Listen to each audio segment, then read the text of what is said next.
이 본문 말씀은 사실 좀 전하고 싶지가 않은 이야기예요. 좀 반갑지가 않습니다. 그래서 조금 미루었는데 오늘은 피할 수 없이 이 말씀을 함께 나누게 되었습니다. 왜냐하면 이 부활에 관한 기록인데, 기독교는 부활의 종교죠. 부활이 없으면 십자가도 의미가 없는 것이기 때문에 부활의 종교지만 실제적으로는 그렇게 부활에 사람들이 관심이 없습니다.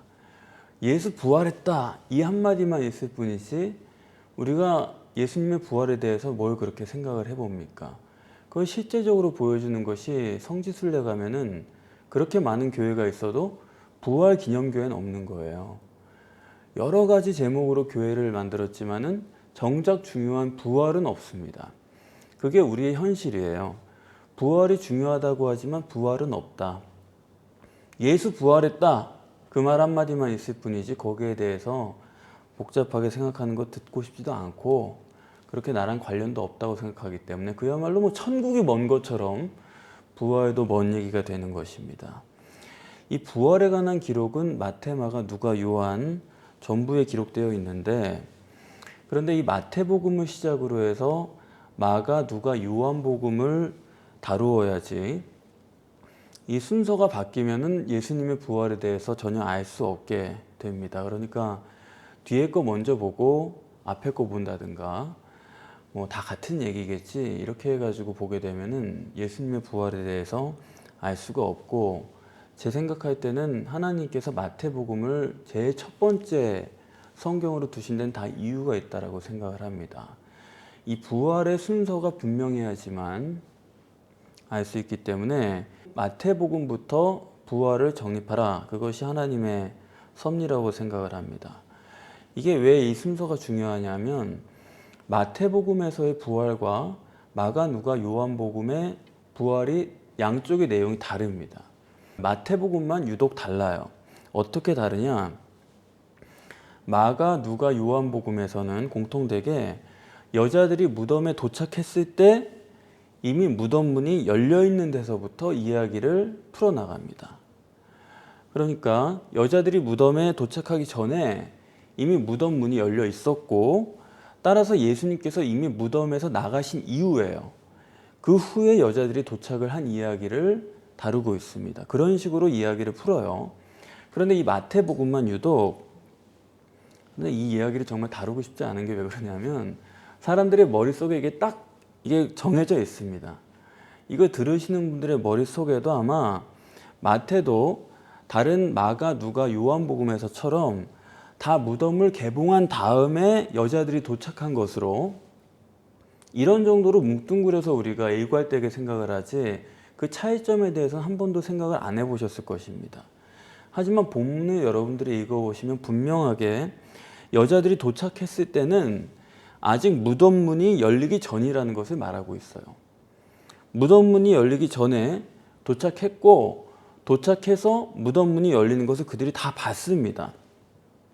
여자들이 보고 있는 가운데서 하늘에서 내려온 천사가 무덤 문을 열었다 이겁니다. 그러니까 이건 분명한 차이점이 있는 거죠. 그리고 순서상으로도 확실히 마태복음이 이 부활의 내용을 보자면 앞에 있는 게 맞습니다. 시간상으로도. 그러면 이 여자들이 도착해가지고 무덤 문이 열리는 것을 직접 보았으니까요. 그 다음에 그러면 예수님께서 그 무덤에서 걸어 나오시는 것을 보았어요? 못 보았어요? 보았겠습니까? 못 보았겠습니까? 당연히 봐야 되는 것 아니겠습니까? 그런데 본문은 아무리 봐도 천사가 돌문 위에 앉았고 그런 건 다 기록을 하고 있는데 부활하신 예수님이 무덤에서 걸어 나왔다는 기록은 전혀 없고 여자들이 그걸 봤다는 내용도 없습니다. 마치 다른 복음서에서처럼 이미 문이 열려서 부활하신 예수님은 무덤에서 벌써 나가신 후에 여자들이 도착한 것처럼 그런 것처럼 기록을 하고 있어요. 그래서 9절에 보면은 뭐 어딘지 어느 시점인지도 밝히지 않은 채로 좀 애매모호하게 무덤 바깥에서 여자들이 부활하신 예수님을 만난 것처럼 그런 내용을 함께 다루고 있습니다. 그러면 이 내용을 가지고 우리가 액면 그대로 보면은 최대한도로 우리가 어디까지 이해할 수 있느냐? 천사가 무덤 문을 열었을 때 예수님이 그때 실제로 걸어 나가셨지만 여자들이 그것을 보고도 그 기록을 생략했다. 그렇게밖에 우리가 해석할 수가 없는 거예요. 그렇죠? 당연히 무덤 문을 여는 것도 봤고, 그리고 천사가 무덤 문 위에 앉은 것도 봤고, 그 다음에 예수님이 빠져나갔기 때문에 밖에서 안 났잖아요. 그럼 그 여자들이 그 과정을 다 지켜봤다고 한다면 나오는 장면도 분명히 봤을 텐데, 여자들이 걸어 나온 장면에 대해서는, 그걸 목격한 것에 대해서는 이 본문이 그것을 생략했다. 이렇게 생각하는 것이 너무나 자연스럽죠. 그런데 문제는 뭐냐? 과연 예수님께서 무덤 문을 걸어 나가신 것을 생략할 수 있느냐 이거예요. 우리가 생각해야 되는 건 뭐냐면, 천사가 돌문을 왜 엽니까? 내복음서 모두에서 천사가 돌문을 굴려준 것으로 되어 있는데, 그 왜 여냐면 부활하신 예수님은 반드시 돌문을 굴려줘야지만 밖으로 나올 수 있다는 거죠. 돌문을 굴려주지 않으면 부활하신 예수는 거기에 갇혀 있기 때문에 나가게 하기 위해서 천사가 와서 돌문을 열어놓은 거예요. 그 말은 무슨 얘기냐면, 부활하신 예수님은 이렇게 돌문을 열어줘야지만 나갈 수 있는 공간적이고 물리적인 존재다라는 것을 표현하기 위해서 그것을 모두가 이야기하는 것입니다. 예수님께서 나사로를 살리실 때도 돌문을 열어줘라, 그런 사건이 있었지 않습니까? 마찬가지로 부활하신 예수님도 돌문을 열어줘야지만 나올 수 있는 물리적 실체이기 때문에, 그러면 열어놨으니까 부활하신 예수님이 무덤에서 걸어 나오시는 장면을 분명히 봤을 것 아닙니까? 그런 장면이 있어야 될 것 아닙니까? 그런데 그런 것을 기록하고 있지 않다 이거예요. 여러분이 만약 그걸 보신다고 한다면 기록을 안 하시겠습니까? 따라서 이 본문에서는 그 기록을 생략했다고 밖에 볼 수가 없다는 건데, 정말로 그 기록을 생략할 수가 있느냐? 예수님이 무덤에서 걸어 나오시는 그 엄청난 장면을 생략하는 게 가능하냐? 실제로 걸어 나가셨는데 그거를 생략할 수가 있느냐 그 말이에요. 그게 불가능한 건 왜 그러느냐? 지금 여자들한테 천사가 예수 부활의 증거를 뭘로 말하고 있냐면 빈 무덤으로 말하고 있습니다. 만약에 예수가 걸어 나갔다는 것을 여자들이 봤다면 천사가 그렇게 말하면 안 되죠. 예수가 부활했다는 증거를 여자들에게 말할 때, 너희들 지금 예수가 밖으로 나가는 거 봤지? 부활한 거 봤지? 그렇게 말을 해야죠. 그런데 이 천사는 걸어 나가신 예수를 말하는 게 아니고 빈 무덤으로 얘기하는 거예요. 누우셨던 곳을 봐라. 자리가 비어있지 않느냐. 무슨 말이냐면, 여자들이나 군병들은 분명히 돌문이 굴려가는 장면까지도 봤는데 부활하신 예수님이 무덤에서 걸어나가는 장면은 보지 못했다 이 얘기입니다. 봤다고 하면 천사가 빈 무덤으로 부활을 증거할 필요가 없어요. 걸어나가는 장면을 봤지, 나오시는 거 봤지, 그렇게 말하는 거죠. 그런데 못 봤다는 건 또 말이 안 돼요. 왜냐하면 천사가 무덤 문을 여는 것도 보고 돌문 위에 앉는 장면도 보고 그런 거 다 보면서도 예수님이 걸어 나오시는 것만 못 봤다. 그거는 말이 안 되죠. 그럼 무슨 얘기냐? 결론부터 말씀드리면, 부활하신 예수는 무덤에서 시체가 부활해서 걸어 나오신 것이 아니다. 그랬다고 한다면은 그 걸어 나오신 장면을 기록해야만 되는 거예요. 앞장에 마태복음 27장 50절에서 예수님이 운명하시는 장면을 이렇게 기록을 했습니다. 영혼이 떠나가시다. 육체에서 영혼이 떠나갔다. 그 영혼은 어디로 떠나가신 거냐? 사람이 죽으면 구원받은 사람은 어디로 떠나갑니까? 예수님은 천국에서 오셨죠? 그러니까 그 영혼은 천국으로 가시는 것입니다. 그러면 나머지 여기 뭐만 남았어요? 육체만 남았어요. 그런데 그 육체가 우리가 일반적으로 생각하는 것처럼 부활할 육체 같으면, 그대로 살아날 그 예수님의 육체 같으면은 그 예수의 시체를 얼마나 귀중하게 여겨야 됩니까? 그런데 하나님께서는 우리 지난 시간에도 봤지만 아리마대 요셉의 무덤에다가 그 시체를 둔 거예요. 전혀 엉뚱한 곳에 예수의 시체를 버려둔 것입니다. 다시 말하면 마태복음에서 마태가 하고자 하는 이야기는 부활하신 예수는 그의 육체와는 아무런 상관이 없는 것입니다.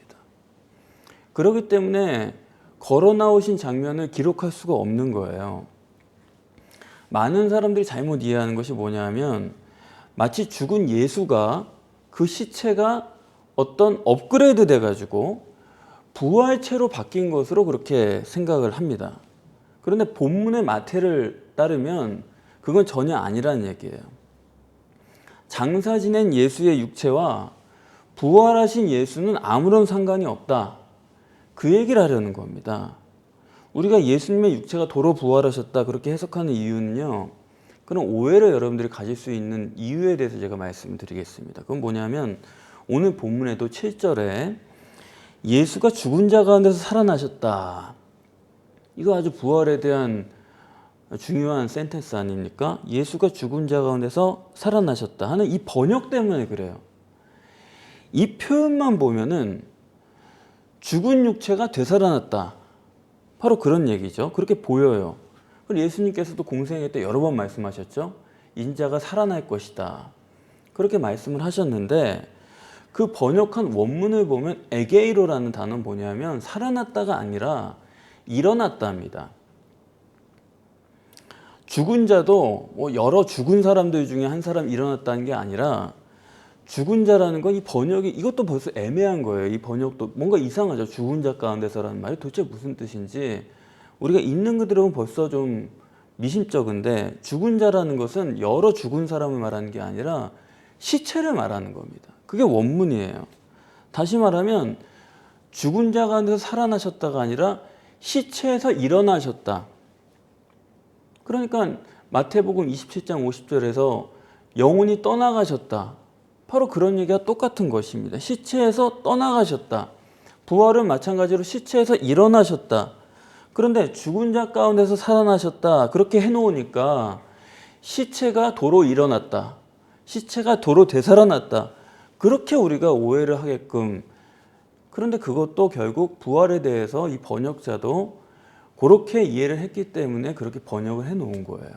그 점을 우리가 알 수가 있는 것이고 또 이 도유문을 여는 것 자체도 아까 말씀드린 것처럼 도유문을 연다는 건 예수가 물리적이고 그런 공간적인 실체다. 공간적인 존재다라는 것을 말하기 위해서 도유문을 옮겨놓지 않으면 무덤에 갇혀 있으니까요. 그런 얘기죠. 그래서 반드시 열어야 된다. 이걸 표현하는 건데 그러나 지금까지 말씀드린 것처럼 시체가 변화된 몸으로 그 몸을 가지고 무덤에서 걸어 나왔다고 한다면 마태는 분명히 예수가 걸어 나온 것을 기록을 했을 것입니다.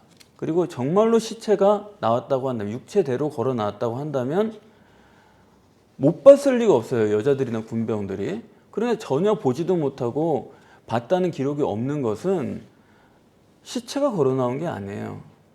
어떤 식으로든지 눈에 보이는 시체가 업그레이드 돼가지고 나온 게 아니다.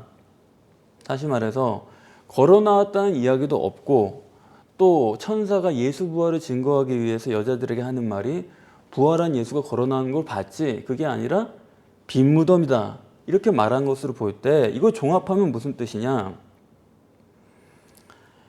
이 9절에서 보는 것처럼 여자들이 부활하신 예수님의 발을 잡고 경배했다 그러고 왜 꼭 나사로처럼 무덤에서 돌을 굴려 나오게 하는 것처럼 예수님도 꼭 이렇게 문을 열어줘야만 나와야 된다 이렇게 하는 것은 부활하신 예수님은 공간적이고 물리적인 그런 실체다 하는 것을 말씀하려는 것이고 단지 거기까지예요. 그런 물리적 실체다라는 걸 말하기 위한 것일 뿐이지 그것이 예수의 시체가 부활체로 어떻게 업그레이드 돼가지고 나왔다라는 걸 얘기하라는 건 아니다. 그 부분은 어디까지나 사람들의 해석입니다. 따라서 부활하신 예수는 실체라는 걸 강조하려고 하는 이야기일 뿐이지 그것이 몸이 되살아났다라는 걸 얘기하는 건 전혀 아니다. 우리가 그 점을 꼭 볼 수 있어야 된다. 죽은 시체가 되살아난 게 아니고 죽은 시체를 벗어나서 일어났다. 그리고 문을 열었다. 그리고 발목을 잡고 경배했다. 이 모든 것은 부활하신 예수님이 실체다. 라는 것을 증거하는 것이고 꼭 그것이 육체란 얘기는 아니다 이겁니다. 육체는 이미 버렸지만 부활하신 예수님은 육체는 아니에요. 그러나 부활하신 예수님은 헛개비가 아니라 물리적 실체다라는 것을 증거하는 것이 성경의 표현이다. 이것이 이해가 안 되면 뭐 단순히 그렇게밖에 이해할 수가 없는 거예요. 육체가 되살아났다. 이렇게 이쪽에서 육체 중심으로만 보면 육체가 되살아났다밖에 못 보는 거고, 그게 아니라 육체는 버렸고 영이 되살아났는데 그것이 실체적인 존재가 됐다 라고 한다면 이건 또 다른 차원의 실체다, 이렇게 볼 수 있다, 이런 말씀을 드리는 것입니다. 그런데 이제 이런 내용도 누가 관심을 가져요? 또 그동안에 생각해 온 거였는데 이걸 누가 그 말씀이 진짜냐 이걸 받아들인다는 것은 굉장히 어렵고 결코 간단한 얘기도 아니죠. 이게 논리가 굉장히 그렇지 않습니까? 예수 부활했다 그러면 편해요. 근데 그 부활이 뭐냐를 우리가 면밀히 생각해 볼 때 이렇다. 과연 이런 이야기를 누가 들어줄 것인가? 많은 오해가 있을 것이다 라는 염려가 됩니다. 그런데 이제 오늘 본문에서 여러분이 꼭 보셔야 될 것이 있는데 그것은 천사에 대한 이야기죠. 이것도 지금까지 드린 말씀을 강조하는 얘기예요. 2절, 3절에 지금 천사를 묘사를 하고 있는데 이 천사에 대한 묘사는 성경 66권 어디를 보셔도 이렇게 강조한 데가 없습니다. 어떻게 이 천사를 묘사하고 있냐면 그냥 천사가 아니라 주의 천사 이렇게 말하고 있어요. 특별한 강조를 하고 있고, 두 번째는 하늘에서 내려온 천사래요. 천사가 하늘에서 내려오지 어떤 천사는 땅에서 솟아납니까? 그런데 하늘에서 내려온 천사다 이렇게 굳이 말하고, 근데 더한 얘기는 형상이 어떻다고요? 번개 같대요. 또 옷을 입었는데 옷은 어떻대요? 흰 옷이랍니다. 그럼 한번 여러분들에게 여쭤볼게요. 성경 어디서 천사가 무슨 옷을 입고 나왔다 그렇게 쓴 구절을 보신 일이 있으십니까? 어떤 옷을 입은 천사다라고 구체적으로 쓴 구절이 있느냐? 제가 알기로는 천사를 그렇게 묘사한 데는 한 군데도 없습니다. 이 본문은 사실은 예수의 부활을 얘기하는 본문 아닙니까? 그런데 본문을 보시면 누구를 더 강조하고 있어요? 부활 예수예요? 천사예요? 누구에게 초점이 맞춰져 있습니까? 부활 예수입니까? 천사예요. 그러니까 이건 심각한 얘기예요. 왜냐하면 성경은 절대로 천사를 강조 안 합니다. 왜냐하면 천사는 심부름꾼이기 때문에 되도록이면 천사는 있는 듯 없는 듯 하나님이 아니거든요. 천사가 나서가지고 주목을 받으면 거기는 하나님이 없는 겁니다. 그렇기 때문에 천사 자체는 절대로 강조하는 법이 없는 거예요. 그런데 본문은 성경 어디에서도 강조하지 않은 그럴 만큼 천사를 그렇게 구체적으로 강조를 하고 있는 거예요. 구약 성경에 보시면은 이 천사인지 여호와 하나님인지 혼동하게끔 써놓은 그런 구절들이 많이 있습니다. 예컨대 창세기 18장에 보시면은 세 사람이 아브라함을 찾아오는데 한참 있다 보니까 그들이 천사예요. 그래가지고 두 사람은 소돔과 고모라를 멸망시키러 간다고 따로 출발하고 한 사람이 남아있는데 그 나머지 하나가 천사가 아니라 하나님이에요. 천사인 줄 알았는데 하나님이다 이거예요. 또 야곱이 야복 강가에서 씨름할 때도 천사인 줄 알고 씨름을 했는데 나중에 보니까 누구라고 그래요? 하나님이라고 그러는 겁니다. 그러니까 거기서도 천사인 줄 알았는데 하나님이다 이거예요. 사람이 볼 때는 천사인지 하나님인지 그게 단번에 분간이 안 되는 겁니다. 그래서 오늘 본문에서 천사는 누구냐? 결론부터 말씀드리면 이게 부활 예수예요. 이걸 제가 신비적으로 해석하는 게 아닙니다. 여기 큰 지진이 일어났는데 그것도 누가 했느냐? 주의 천사. 하늘에서 내려오고 형상이 번개 같고, 이렇게 보면 벌써 계시록 1장에 부활하신 예수님을 묘사하는 장면 너무 똑같은 거예요. 그래서 오늘 본문을 보면서 이 천사가 어떻게 계시록 1장에 나오는 그 예수님과 똑같으냐, 그런 생각이 와야 됩니다. 그렇기 때문에 이 천사는 성경 전체와 또 계시록을 보건대 그냥 천사일 수가 없어요. 이 천사는 천사인 줄로 사람들이 여길 수는 있겠지만 성경이 보건대 이것은 부활 예수입니다. 이거는 제가 마음대로 생각하는 게 아니고 이건 누가 뭐래도 성경적으로 틀림없는 얘기예요. 다시 말씀드리면 이 부활 예수는 여자들이 발목을 잡고 절하고 돌문을 굴려줘야지만 나오고 이렇게 물리적이고 공간적인 실체예요. 동시에 이 부활 예수는 물리적이고 공간적인 존재인 동시에 특별한 천사처럼 보이는 아주 초월적인 시간과 공간을 초월하는 그런 존재입니다. 그런데 본문에서는 사람들이 그것을 분간할 수가 없기 때문에 이 천사를 부활 예수를 천사로 이해를 한 거예요. 부활 예수 이퀄 천사다 이겁니다. 그래서 요한복음 20장에도 분명히 예수님께서는 시공간을 초월하는 문을 뚫고 들어오시잖아요. 그런데 들어오셔서는 또 내 옆구리에 창자국을 봐라, 손에 못자국을 봐라, 그리고 또 숨을 내쉬기도 하고, 그러니까 초월적인 존재면서 물리적인 존재입니다. 이 두 가지를 같이 가지고 계시다 이거예요. 그래서 이 부활 예수는 바로 천사로서 나타난 것이고, 여자들이 볼 때는 그러니까 육체가 아닌 거예요. 벌써 하나님이기 때문에 이게 분간이 안 되는 거거든요. 하나님은 무감지 무의식의 하나님, 초월적인 분이시기 때문에 육신의 눈을 가진 인간이 그렇게 나타나도 파악이 안 됩니다. 천사와 하나님도 구분이 안 가는 거예요. 그러면 왜 예수님께서 부활하실 때 이렇게 이런 모습으로 부활하실 수밖에 없었나? 부활하신 예수의 이 실체성, 공간적이고 물리적인 존재이면서 동시에 시공간을 초월하는 이 두 가지를 같이 계시는 모습으로 부활하셨나? 왜 두 가지를 같이 시공을 초월하면서 물리적 존재로서 나타나셨나? 이걸 우리가 생각을 해보면 원래 하나님은 시공간을 초월한 존재이기 때문에 우리는 시공간에 갇혀있는 존재, 이 눈으로 본다는 것 자체가 시공간만 보는 거거든요. 그렇기 때문에 하나님은 우리 눈으로 볼 수가 없습니다. 우리 인간은 눈에 보이는 게 전부지 눈에 보이지 않는 거는 요만큼도 볼 수가 없어요. 다 짐작이지. 그렇기 때문에 이 아담 후손이 가시적인 결과밖에 못 보는 존재이기 때문에 그런 사람에게 영을 증거하기 위해서는 안 보이는 영에 대해서 아무리 얘기해도 소용이 없는 겁니다. 그렇기 때문에 눈에 보이는 실체로서 보여주시는 거예요. 그것은 여자들은 천사로서 이해를 한 것입니다.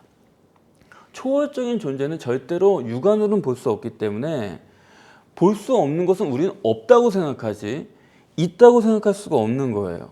그래서 영을 예외적으로 보이도록 계시하신 것입니다.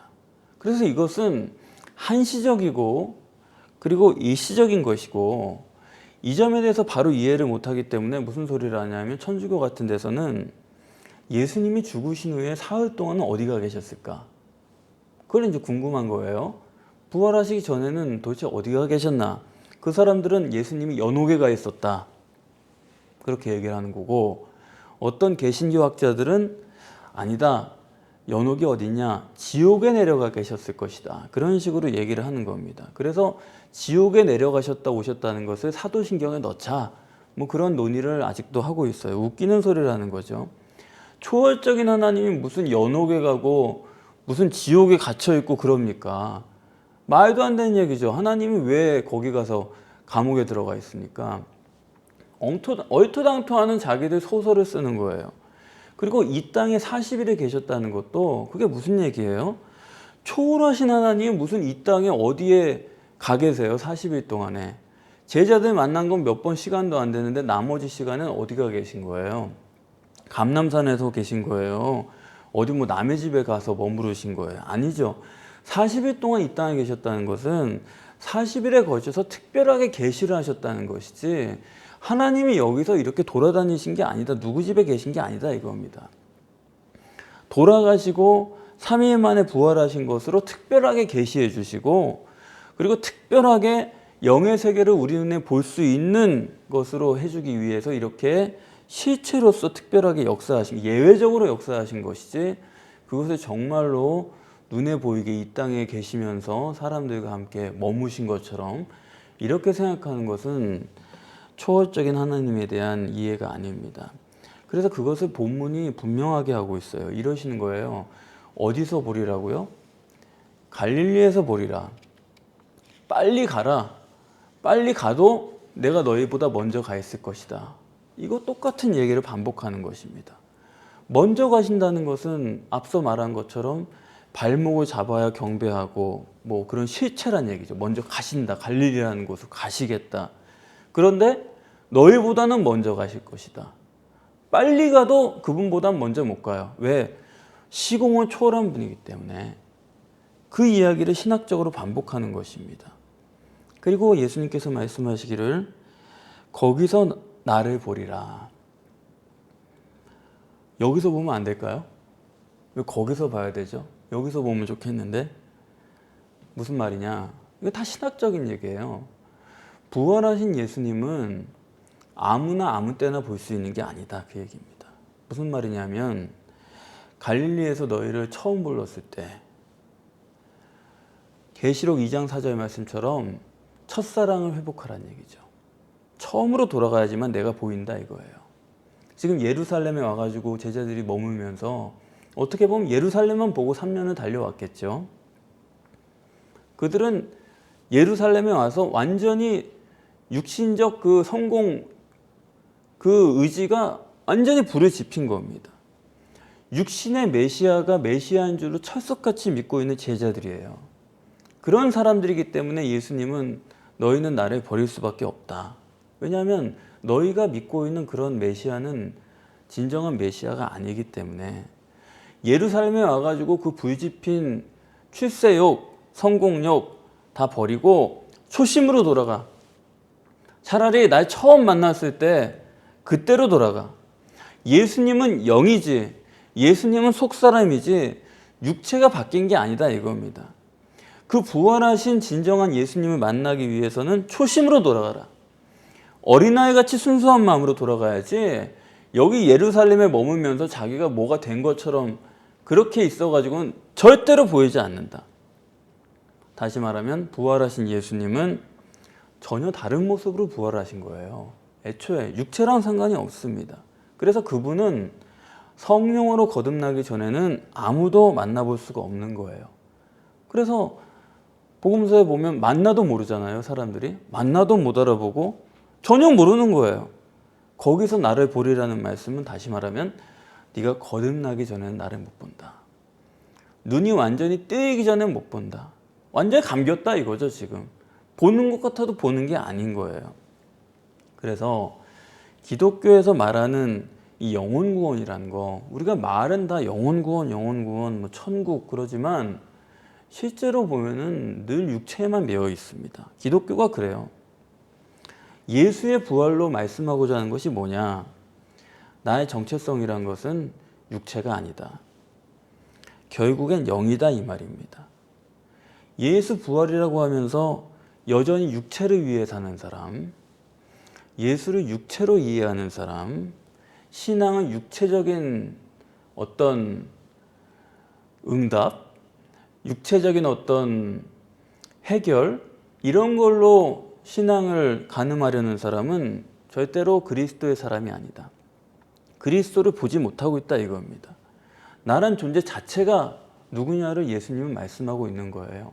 영이 나냐 육이 나냐. 만약에 영이 나라고 그러면 지금은 비록 무감지이지만 그러나 그것을 내가 얼마나 실제로 여길 수 있느냐. 그렇죠? 육체는 너무나 이게 너무 쉽잖아요. 뭘 먹고 싶고 뭘 좋아하고 뭘 해야 되고 뭐가 성공이고 뭐가 성취고 만족하고 이게 아주 명확한데, 그런데 만약에 그게 내가 아니고 영이 나라면 영을 내가 어떻게 합니까? 내 속에 뭐가 있는지 난 모르죠. 내 영을 내가 모르잖아요. 그러나 믿음이 있는 사람이라고 한다면 믿음은 바라는 것들의 실상이요 보지 못하는 것들의 증거다. 내가 영을 보지 못하고 감지하지 못하고 느끼지 못하지만 그것을 믿고 나아가는 사람에게는 그것이 실체가 될 수가 있다. 그래서 내가 나 자신을 영이라고 한다면 내가 얼마나 그 영을 위해 사느냐, 그게 신앙입니다. 그게 바로 얼마나 신앙이 좋느냐 하는 거예요. 그래서 그것을 본문에서는 그런 사람을 내 형제다 이렇게 표현을 하고 계시죠. 내 형제다. 예수가 부활하기 전에는 제자와 스승이었죠. 그런데 부활한 다음에는 내 형제다. 거듭나서 영이 실체라는 것을 깨닫고 그 길로 가는 사람에게는 내 형제다. 예수님이 그렇게 불러주시는 것입니다. 같은 차원이다. 동질이다. 얘기가 된다라는 거죠. 우리는 가시적인 결과가 아니면 도대체 보지를 못하는 치명적 약점을 가지고 있습니다. 그러나 이것을 우리가 넘어서서 믿음으로 예수님의 부활을 완전한 믿음으로 우리가 받아들일 수 있어야 되고, 그렇게 될 때 하나님께서는 우리를 자녀로 부르시고 예수님은 우리를 형제로 여겨주신다. 그것을 위해서 이 땅에 예수님은 오시고 죽으셨다 하는 것을 우리에게 말씀하고 있습니다.